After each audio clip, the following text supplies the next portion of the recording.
Hey guys, Gary J here. Today we're looking at a sleeping bag pad to sleep on, a sleeping bag pad to sleep on.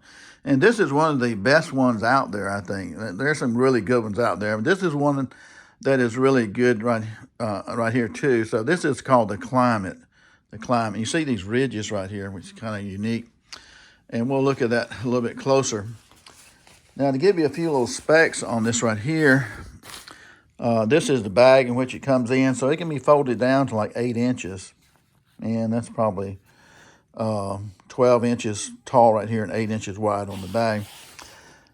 Now, it's called the Klymit Insulated Static V-Lux. Now, they make different ones, whether it's spring, summer, fall, something like that, will be a different one. If you want one that's really cold rated, like this is January 19th, 2022. This one is really for cold weather, and we'll look at it just a little bit here. But this is, again, an Insulated Static V-Lux. That's the one you want for cold weather. And you can see right here, like snow and dome tent, which I'm using a dome tent right now, and campers and RVs and cabins and hiking and stuff like that. And right here, it says the raised V chambers, and these are the raised V chambers right here, and they hold your body heat air inside each of these chambers right here. So that's one of the good things about it. And this is 3 inches thick and 30 inches wide and 78 inches long. So 30 inches wide, 78 inches long, and so it accommodates just about anyone. But these chambers hold your body heat in here, and that's one of the specific designs of this right here to do that. And since it's 3 inches thick, it will keep your body heat inside here a lot better. If you get some of these pads that are 4 and 5 inches thick, it's really hard for them to contain your body heat. So 3 inches seems to be about optimum on the thickness of a sleeping bag pad. So that's the V chamber. And this is the largest one they make right here. They make some smaller than this right here on this Klymit here. Now this Klymit here runs probably about $130, $140 for this sleeping bag pad. Now I can tell you that you may say, well, that's a lot of money. Well, you can get the smaller versions of this, which work just as well, for about 80 bucks. Okay. So they do make them cheaper, but this is an extra wide one here. And so you can get them down to $80. But if you have, let's say you have a $700 sleeping bag in the cold winter, it is a worthless sleeping bag. It will not protect you unless you have a good sleeping pad underneath it. You know, you might have a fire at night and stuff like that, but if you want to sleep without any fire or anything like that, you're going to have a good sleeping pad. That is just as important as your sleeping bag. So, and especially if you're like, you know, in Colorado, or you're elk hunting or deer hunting or wherever you might be, or what kind of hunting you're doing, or if you're in the mountains doing photography, the mountains get really cold, you know, you've got to have protection from the ground, because the ground is like ice. And this is a shield from the ground, so that you don't feel the coldness coming from the ground, and you don't feel cold spots with this, and you don't feel hard spots, because your ground gets hard. It feels like you're laying on rocks, which you are, but it's very uncomfortable. So you don't feel those little rocks and pebbles and things, you know, poking into your body, and you don't feel like you're laying on a block of ice. That's why it's so important to have a really good sleeping bag pad to protect you from that. It's like a force field from the ground. And it feels like, to me, almost like I'm in my bed. It's soft. So it's got a lot of good qualities. And this one has like side rails, made it easier to stay on the path throughout the night. That's a neat thing. Rugged 75D polyester fabric, soft and quiet. Inflation is fast and easy. You need an air pump with these. You don't have to. You can blow them up with your mouth just as easy. This says takes 20 to 30 breaths. Some people may take 40 breaths without a pump. Real big key right here is 5.0 R rated. 5.0 R rated. which means you can put this in really cold weather. And I've been down in the 20s with this, and it keeps you warm as far as, whatever part of your body's laying on it, your back or side or whatever. It keeps you warm and comfortable.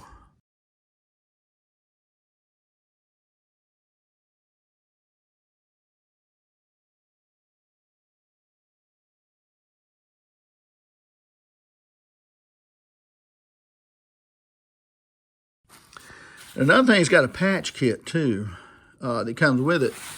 And the patch kit is right here. And I think this is really a good idea too. Just in case you got a hole in one of these right here, you got the patch and you got the glue and the stuff that you need to patch this up.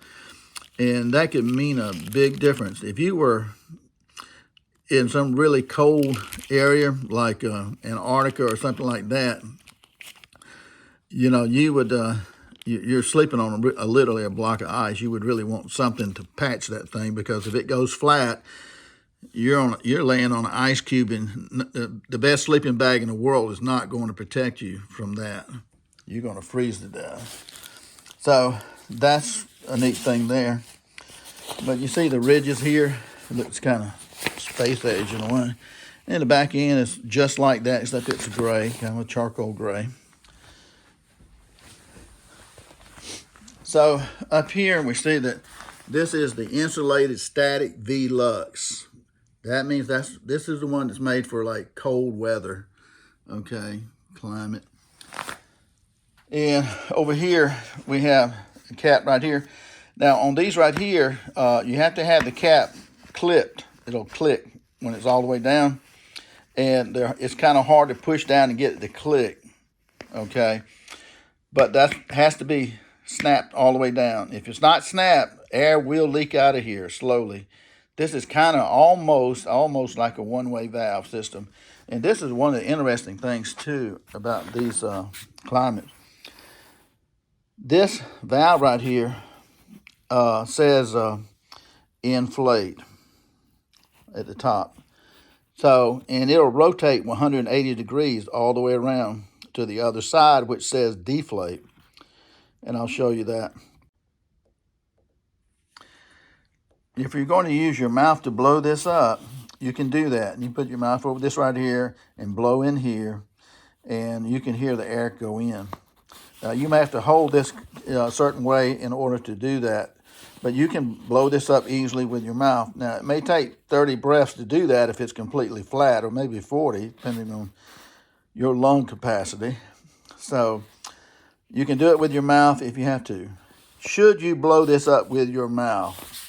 That's a question some people ask. Should you blow it up with your mouth? Actually, if you can avoid doing that, don't use your mouth to blow this up. Why? Because the air coming from your lungs has a certain amount of moisture in your lungs. So when you blow this up with your mouth, there are about 3 or 4 things that can happen.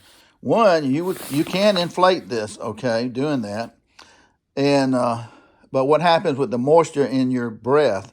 That moisture, if you're in really cold weather like 0 degrees, that moisture can turn into ice and maybe take away some of the insulation property of this bag itself. So that's one reason you don't want to do that. Second reason is that sometimes in your breath you can have bacteria that can grow, and mold and stuff can grow inside here too. Third reason would be that some people say that whatever is in your breath with some bacteria or whatnot can break down some of the sealant stuff or the integrity of the mattress itself. Not just on Klymit, but any of them.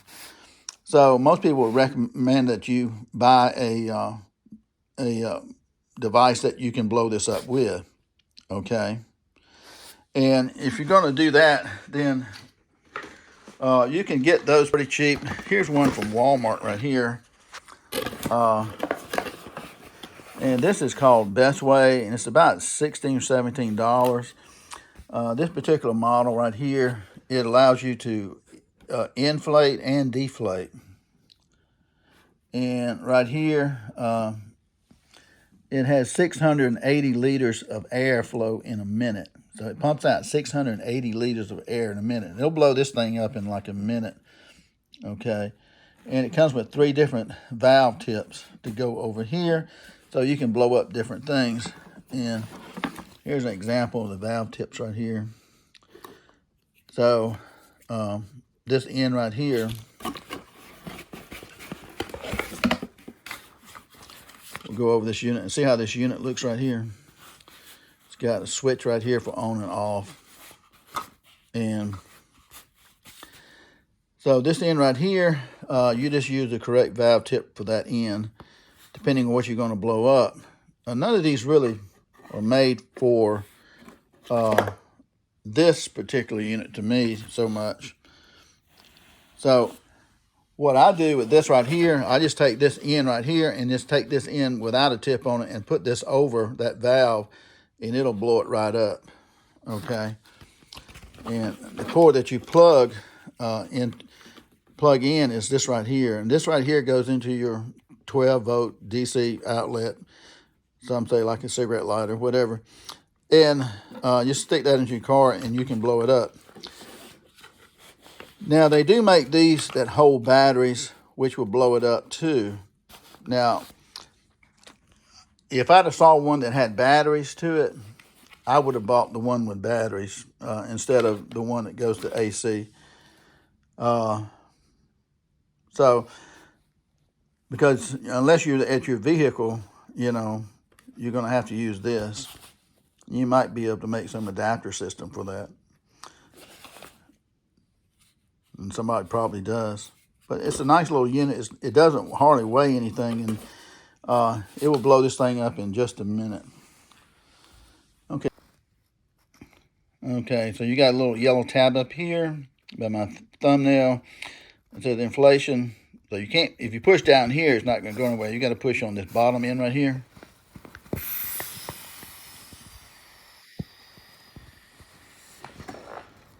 And see how that flips.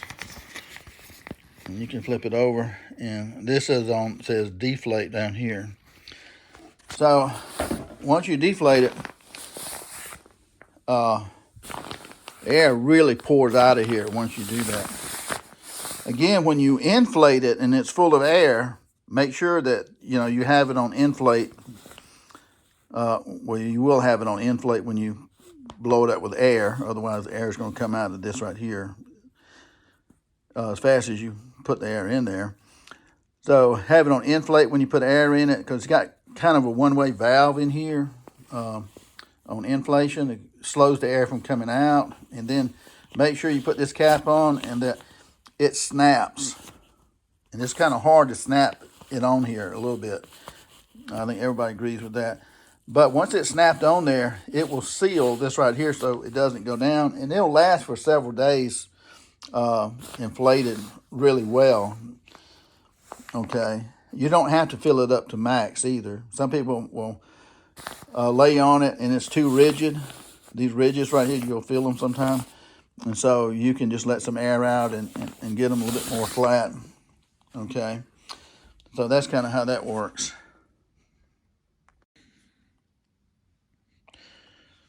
Okay, guys, that's pretty much it with this unit right here. Now, if you're sleeping on one of these pads, you're camping, whatever, try to remember to check your pockets, that you don't have anything in your pockets, whether it's a small tent stake or anything that's sharp that could actually puncture this thing, okay? So make sure you think about that. You don't want anything, really that could damage this in your pockets. A lot of times people don't think about that. You should be in your sleeping bag, which is over this. And since these are kind of expensive, you can get something like those Walmart blue sleeping pads. The thin blue ones. They are like $10, $12. And they're rated at 1.2 R, which is real low. If you tried to sleep in the cold weather, like in the 20s or teens, with one of those, you'd freeze with it. So that's why these things are so important right here to have this. Remember, You can have a $700 sleeping bag or $1,000 sleeping bag. You will freeze to death if you don't have a pad protect you from the cold if you're in the wintertime, okay? So it's critical to have a good one. And Klymit makes, they're known for their quality here on these right here. I'm not sponsored by them, of course. I'm not sponsored by anybody. But, you know, you can look at the reviews of them. So if you're looking for that, and if you want to do, you know, camp out in the wintertime and, you know, you deer hunting or elk hunting or whatever kind of hunting you're doing, or photography in the mountains, or, you know, I travel a lot of different places and take pictures. I've always taken pictures of everything. So, especially like go in the mountains and my motorcycle trips, in like Georgia and Alabama and South Carolina and Tennessee and North Carolina and Virginia. I take pictures of everything. So, you know, if you're going to camp out, this is the way to do it. Get a good pad. I'm not saying you have to buy this one, but I'm saying make sure it's really high quality. And again, you see this V design right here. This is what holds your heat in. And if you can see them when they're 4 and 5 inches thick, this is 3 inches thick, which is optimum. And for me, laying on this right here, I can tell you, I never feel a cold spot. I never feel a hard spot like you're on the ground or a rock sticking up. And that's essential to have a good night's sleep in a sleeping bag. And so it's really high quality. So I hope this helps you if you're looking for a sleeping bag pad. Remember, a sleeping bag without a good pad in cold weather is worthless, pretty much worthless, okay? So, hope this helps, guys. Take care. Gary J. Okay, guys, this is what the Klymit sleeping pad looks like inside the tent right here. Now, it's 5.0 R rated, which is really good insulation. This is January 17th. It's been down in the low 30s with rain and pretty cool. Anyway, on the ground right here, of course, it's cold as ice, like sleeping on a block of ice. And what your sleeping pad does is, you know, protect you from the cold. And I'll show you this a little bit closer. Now, on top of this is a Walmart sleeping pad. It's rated about 1.2 on the R, which is pretty much useless in the wintertime. Because you want a shield to keep you from getting cold from the ground. And so I have that on top of here because the ridges on this Klymit, sometimes you pump it up too tight, it will be a little uncomfortable to me. I can feel the ridges, and so that flat part of the blue sleeping pad makes it a little bit more comfortable for me. Now, you can let air out of it and get it just right the way you want it to, so it's not a big deal. But that's kind of the way she would look inside your tent. And sometimes people put these on top of cots and stuff like that, and bigger tents and so forth. But in the wintertime, if you don't have a sleeping pad underneath your sleeping bag, you're going to get really cold, even with the most expensive type of sleeping bag. You'll still get cold without a pad. So you got to have that.